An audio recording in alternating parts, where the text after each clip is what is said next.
मैं यतीम लड़कियों को नौकरी का झांसा देकर दुबई ले जाकर अरबी को बेच देता। मेरा भाई फौत हुआ तो अम्मा बोली, तुम्हारी भाभी हमारे ऊपर बोझ है, इसको भी दुबई ले जाकर नौकरी लगवा दे।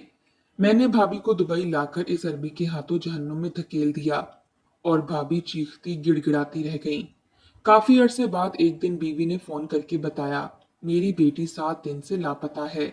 मेरे तो हाथ पांव फूल गए। मैं पाकिस्तान जाने के लिए अरबी से टिकट के पैसे लेने गया तो मेरे सर पर आसमान टूट पड़ा। वहां अरबी के साथ मेरी भाभी और बेटी। इंसान अगर बेजमीर हो जाए तो इसके दिल पर किसी की भी रोने की आवाज और सिसकियां असर नहीं करती। मेरा शुमार भी ऐसे ही लोगों में होता था। अब भी मैं बाहर बैठा नोट गिनने में मसरूफ था और कमरे से मुझे एक लड़की की चीखने चिल्लाने और मदद के लिए पुकारने की आवाजें आ रही थीं। लेकिन इसका रोना बिलखना तड़पना सिसकियां लेना कुछ भी तो मेरे दिल पर असर नहीं कर रहा था। मेरी आंखों में तो बस नोटों की चमक थी। लाखों रुपए की गड्डियां मेरे सामने रखी थीं और मैं तेजी से हाथ चलाते हुए इन्हें गिन रहा था। हिसाब का मैं शुरू से ही पक्का था। मेरे रियाजी में आज तक कभी 90 नंबर नहीं आए थे। 100 में से 100 पूरे लेता था। जिसकी आवाजें मेरे कानों में गूंज रही थीं, वो एक बेसहारा सी लड़की थी। घर में 6 बहनें थीं और ये सबसे बड़ी थी। बाप हयात नहीं था, माँ बीवा थी। घर का गुजर बसर करने का कोई जरिया ना था। लड़की बहुत हसीन और खूबसूरत थी, पढ़ी लिखी भी थी, लेकिन एक नंबर की बेवकूफ थी। हमारे पुराने मोहल्ले में रहती थी। मैं जब पाकिस्तान गया तो इसकी वालदा से मिलने चला गया। हमदर्दी के 4 बोल बोले। इस लड़की को मैं पहले ही मोहल्ले में देख चुका था। मुझे देखते ही वो लड़की पसंद आ गई थी, इसलिए इसकी माँ से हमदर्दी के 4 बोल बोले और चंद पैसे इनके हाथ में रखे। बस मेरा इतना करना ही काम आ गया था। खाला जी आंसू बहाते हुए अपने सारे घर के दुखड़े मुझे सुनाने लगी कि घर किस तंगी से गुजर रहा है। बेटी स्कूल पढ़ाती थी लेकिन तनख्वाहें कितनी मिलती हैं। आटा आ जाए तो चीनी के पैसे नहीं बचते। मैंने कहा कि आप चाहें तो मैं आपकी बेटी को दुबई ले जाता हूँ, वहां पर स्कूल की नौकरी भी करेगी तो दिरहम में पैसे कमाएगी और ऐन मुमकिन है कि आप लोगों को भी वहीं बुला ले चंद सालों में ही। आप लोगों की जिंदगी बदल के रह जाएगी। मेरी बात सुनकर अम्मा जी तो कुछ घबरा सी गई थीं। कहने लगी, जवान जहां बेटी को कैसे दियारे खैर में भेज दूं। मेरा तो दिल बहुत डरता है। मियाँ, तुम कोई और मशवरा दे सकते हो तो दे दो। अम्मा जी की बात सुनकर तो मैं बहुत मायूस हो गया था, लेकिन उस लड़की ने ऐन मौके पर मुझे खुश कर दिया। कहने लगी कि वो इस नौकरी के लिए तैयार है। मैंने इससे इसके सारे डॉक्यूमेंट्स मांगे, तालीमी रिकॉर्ड पूछा और कहा कि अगर इसकी नौकरी दुबई में लग गई तो मैं इसे वीजा और टिकट भेज दूंगा और वो भी बिल्कुल फ्री। सारा खर्चा तो स्कूल वाले उठाएंगे और रिहाइश भी स्कूल के अंदर ही होगी। इस लड़की ने हामी भर ली। इसकी वालदा थोड़ी परेशान हो रही थी, लेकिन इसने कहा, अम्मा, अगर मेरे इस कदम से आप लोगों का वक्त बदलता है तो क्या हर्ज है। फाके काटने से तो बेहतर है कि हम अपनी किस्मत को ही आजमा लें। मैंने भी उस लड़की की बात पर तायद की थी। अम्मा जी गुर्बत की मारी हुई थी, इसलिए फौरन से मान गईं। मैंने दुबई जाते ही अरबी से बात की, लड़की की तस्वीर दिखाई तो वो बहुत खुश हो गया। वीजा टिकट का सब इंतजाम इस अरबी ने किया था। जैसे ही वो लड़की दुबई के एयरपोर्ट पर पहुंची तो मैं फौरन से इसे लेने चला गया। एयरपोर्ट से अरबी के घर तक का फासला मैंने इसे यही बताया था कि स्कूल में लेकर जा रहा हूँ, लेकिन जब इसने घर देखा तो पूछने लगी, ये तो घर की तरह है। मैंने कहा, अंदर चलो, स्कूल ही है। वैसे भी वो लड़की मेरी दस तरस में थी, यहाँ से भाग नहीं सकती थी। इसके सारे रास्ते मैं बंद कर चुका था। जब घर के अंदर दाखिल हुआ तो मैंने इसका बाजू जोर से पकड़ लिया। मुझे हैरत से देखने लगी। मेरे चेहरे के तासुरात यकदम ही बदले थे। वो मुझे सवालिया नजरों से देखने लगी, मगर जब मेरे चेहरे पर एक शैतानी मुस्कुराहट देखी तो इसकी सफेद रंगत बिल्कुल जर्द पड़ने लगी। इसके वजूद ने झुरझुरी सी ली थी, जो कि मैं महसूस कर चुका था। वो कहने लगी, ये क्या बदतमीजी है, मेरा बाजू छोड़ें। मैंने कहा कि जबान बंद करो वरना काट के फेंक दूंगा। अंदर तुम्हें एक अरबी नजर आएगा और तुम्हें इसी के बताए हुए काम करने हैं। कोई चालाकी नहीं, बस तुम अरबी का हुक्म मानोगी। अगर जरा भी तुमने चूं चुरा करने की कोशिश की तो तुम्हारा गला दबाकर यही मारकर यही दफन कर दूंगा, समझी। मेरी बात सुनकर वो बहुत खौफजदा सी हो गई थी, घबराई हुई भी थी। कहने लगी, क्या मतलब है, आप मुझे धोखे से यहाँ लाए हैं। मैंने कहा, हाँ, मैं तुम्हें धोखे से यहाँ लाया हूँ और अंदर जाके तुमने जरा भी अरबी के सामने बदतमीजी या कोई भी नाफरमानी करने की कोशिश की तो देख लेना, अंजाम की जिम्मेदार तुम खुद होगी। जैसे मैं इसे अंदर लेकर गया, वो अरबी बेचैनी से इस लड़की का इंतजार कर रहा था। इसे देखकर मुस्कुराने लगा, फिर मुझसे कहने लगा, इसे समझा तो दिया है ना? मैंने कहा हाँ, सब कुछ समझा दिया है। अगर फिर भी ये लड़की कुछ शोर शराबा करे तो बेशक यही मार कर दफन कर देना, तुम्हें कोई भी पूछने वाला नहीं होगा। मैंने उस लड़की को अरबी की तरफ धकेला था, वो इसके साथ जाकर टकराई थी। अरबी ने इसे अपने हसार में ले लिया तो वो चिल्लाने लगी, मेरी तरफ उंगली से इशारा करके कपकपाती हुई आवाज से कहने लगी कि ये मुझे धोखे से यहाँ लाया है, मुझे वापस अपने घर जाना है। खुदा के लिए मैं बहुत शरीफ लड़की हूँ, मेरे वालिदैन बहुत नेक हैं, मेरे साथ ये जुल्म ना करो। लेकिन यहाँ कौन था जो इसकी पुकार सुनता या इसकी शराफत का सबूत मांगता? अरबी मुझसे कहने लगा कि जाओ, तुम्हारा काम हो चुका है। मैंने कहा ऐसे कैसे? मेरे पैसे मुझे दो। उस अरबी ने अपनी सेक्रेटरी को आवाज दी, कहने लगा इसका हिसाब चुकता करो और इसे चलता करो। ये कहकर वो लड़की को सामने कमरे में जबरदस्ती ले गया। कमरे का दरवाजा बंद हुआ, मेरे सामने नोटों की गठियां रख दी गईं। मैं वहीं लाउंज में बैठकर पैसे गिनने लगा, साथ साथ इस लड़की की चीखों पुकार भी सुनाई दे रही थी। वो रो रही थी, मदद के लिए पुकार रही थी कि खुदा के लिए मेरे साथ ये जुल्म ना करो, अल्लाह के लिए मुझे बख्श दो। मैं एक शरीफ खानदान की लड़की हूँ, अल्लाह के कहर से डरो। मैं तो बेहद मजबूर और बेबसी में अपने घर की कफालत के लिए आई हूँ। खुदा के लिए मेरे हाल पे रहम करो। लेकिन मेरा दिल तो जैसे गुनाहों की कालक से स्याह हो चुका था, इसलिए इस लड़की की सिसकियां भी बेअसर थीं। मैंने नोटों को जेब में डाला और वहां से बाहर निकल गया। मेरा यही काम था। मैं बेबस यतीम बेसहारा लड़कियों को पाकिस्तान से नौकरी का झांसा देकर दुबई ले आता था और इस अरबी के यहाँ बेच देता था। इस लड़की का सौदा भी मैंने किया था, वो भी पूरे 5 लाख का। 2 सालों में मैं काफी लड़कियों को सऊदीयत में लाकर बेच चुका था और पाकिस्तान में मेरा अपना घर तामीर हो चुका था। मेरी बीवी को यही पता था कि मैं दिन रात यहाँ पर मेहनत करता हूँ, मुशक्कत करता हूँ और पाई पाई जोड़कर इसको भेज देता हूँ। वो बड़े फूंक फूंक कर खर्चे करती थी। पैसा बचाकर इसने घर बना लिया था। मेरी बच्चियां अच्छे स्कूल में पढ़ रही थीं। घर में किसी चीज की कोई कमी ना थी। फजूल खर्ची मेरी बीवी नहीं करती थी, लेकिन हर आसाइश मेरे घर में मौजूद थी। मुझे दुबई आए अभी चंद माह ही गुजरे थे कि एक दिन मेरी वालदा का फोन आ गया। वो फोन पर बेतहाशा रो रही थीं। इनकी आवाज सुनकर मैं परेशान हो गया। मैंने कहा कि आपको क्या हुआ है? कहने लगी, अजमल, तुम जल्दी से पाकिस्तान लौट आओ। तुम्हारे भाई अफजल को दिल का दौरा पड़ा है, वो हॉस्पिटल में है और डॉक्टर भी कुछ पुर उम्मीद नहीं है। मेरा दिल बहुत घबरा रहा है। ये सुनना था कि मुझसे भी रहा ना गया। मैंने पहली फुर्सत में अपना टिकट कटाया और पाकिस्तान लौट आया। सीधा हॉस्पिटल ही गया था। मेरा भाई आखिरी सांसें ले रहा था। मुझे इसने अटकती हुई सांसों के साथ देखा। मेरा दिल भी कुछ लम्हात के लिए रुक कर दोबारा धड़का था। तड़प कर मैंने अपने भाई को गले लगाया। इसकी आंखों से आंसू बह रहे थे। कहने लगा, मेरी बीवी बच्चों का ख्याल रखना, मेरे सिवा इनका कोई भी सहारा नहीं है। मैंने कहा, भाई आप ऐसी बातें ना करें, आपको कुछ नहीं होगा। मैं पानी की तरह पैसा बहा दूंगा, लेकिन आपका इलाज करवाऊंगा। शायद मेरे मुर्दा जमीर के खून ने जोश मारा था, इसलिए मैंने डॉक्टर से भी बात की, लेकिन उन्होंने कहा कि आपके भाई के बचने की कोई उम्मीद नहीं है। बस चंद घंटे थे मैंने अपने भाई के साथ गुजारे और फिर वो खालिक हकीकी से जा मिला। हमारे घर पर तो जैसे कैराम सा मच गया था। मेरी वालदा को तो होश ही नहीं आ रहा था। जैसे होश में आती इस हकीकत को जानती कि अफसल भाई नहीं रहे तो बस दोबारा गश खाकर गिर जाती। भाभी का भी यही हाल था। रो रो कर आंखें सूज गई थीं। मेरे बड़े भाई के 2 बेटे थे, बेटी कोई ना थी, लेकिन दोनों ही कम उम्र थे। एक 10 साल का था, एक 8 साल का था। चंद दिन तो मैंने भाभी से सभी खानदान वालों और रिश्तेदारों के सामने काफी हमदर्दी जताई, लेकिन फिर मेरे अपने खर्चात भी बहुत थे। मैं भाभी की कफालत कैसे कर सकता था? फिर वालदा की जिम्मेदारी भी मुझ पर आन पड़ी थी। हम 2 भाइयों के अलावा कोई तीसरा ना था। चंद दिन बाद जब मैंने पूरे हालात पर गौर व फिक्र किया तो मुझ पर यह अदराक हुआ कि मैं सारे खर्चात नहीं पूरे कर सकूंगा। मेरे दोनों भतीजे छोटे थे, काम काज के काबिल ना थे। सोचने लगा कि ऐसा क्या करूं कि भाभी खुद ही कमाने लगे। मेरे दिमाग में एक झमाका सा हुआ था। जो ख्याल मेरी गंदी जहनियत में आया था, मैं इसे सोचकर मकरूह हंसी हंसने लगा। मेरी भाभी अभी भी बहुत खूबसूरत और जवान थी। मैंने कहा कि इसकी खूबसूरती आखिर किस दिन काम आएगी।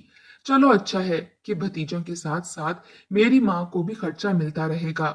मैं भला क्यों अपनी इयाशियों को कम करूं और यतीम भतीजों के सर पर हाथ रखूं।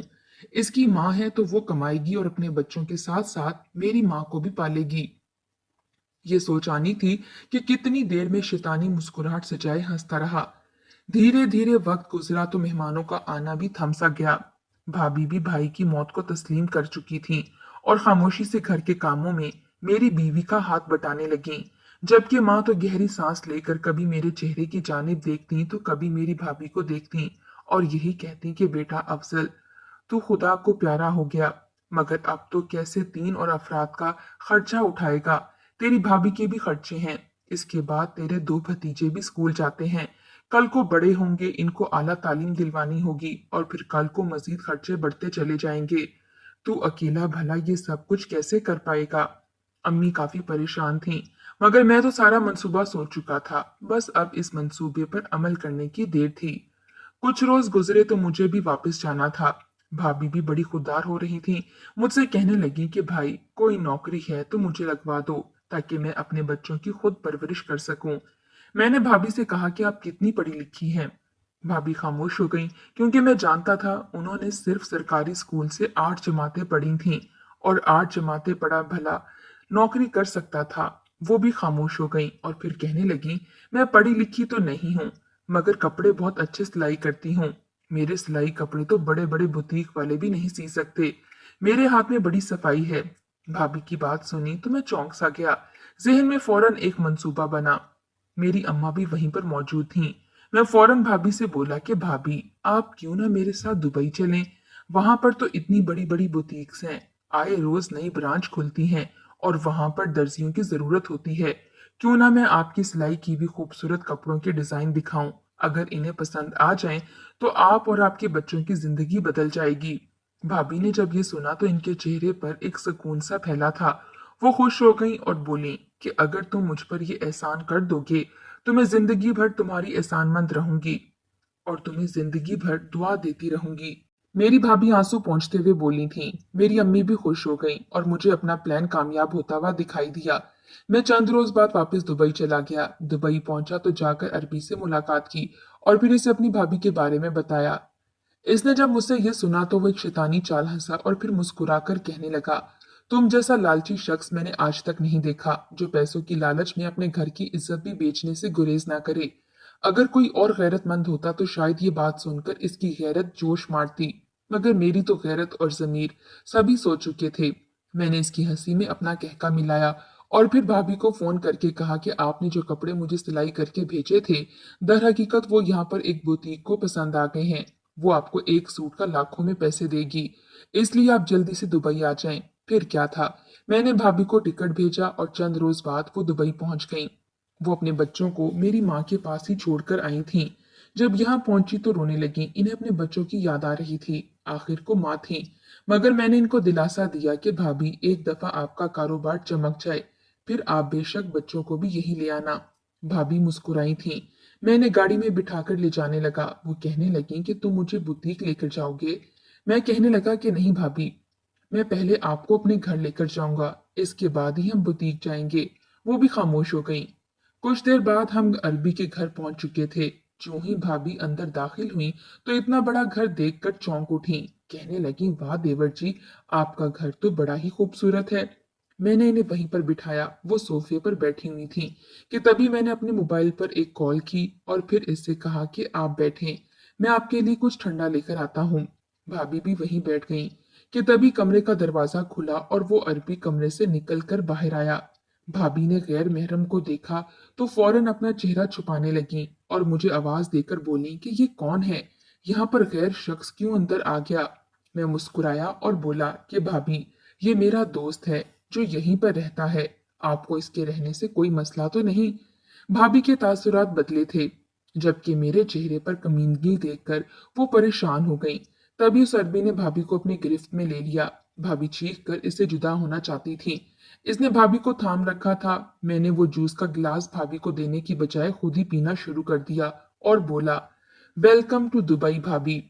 भाभी शायद समझ चुकी थीं, वो चीखने चिल्लाने लगीं, रोने लगीं, मगर अरबी ने मेरी भाभी के चेहरे पर एक थप्पड़ मारा और बोला कि खबरदार जो तुम्हारे मुंह से एक और लफ्ज निकला, वरना जरा सा भी लिहाज नहीं करूंगा और यहीं पे टुकड़े टुकड़े कर दूंगा। इतना कहकर वो मेरी भाभी को घसीटकर कमरे में ले जाने लगा। मेरी भाभी चीख रही थी, मगर मैंने इनसे कहा कि ये तो मेरा बिजनेस है, इतने सालों से यहाँ पर यही सब तो कर रहा हूँ, आप क्यों परेशान होती हैं? जो कुछ अरबी कहता है वो करें, इसके बदले आपको लाखों रुपए मिलेंगे। जरा ये भी तो सोचें, आपके बेटों का मुस्तकबिल संवर जाएगा। इतना सुनकर भाभी सिसक कर रोने लगी और कहने लगी कि खुदा तुम्हें कभी भी माफ नहीं करेगा।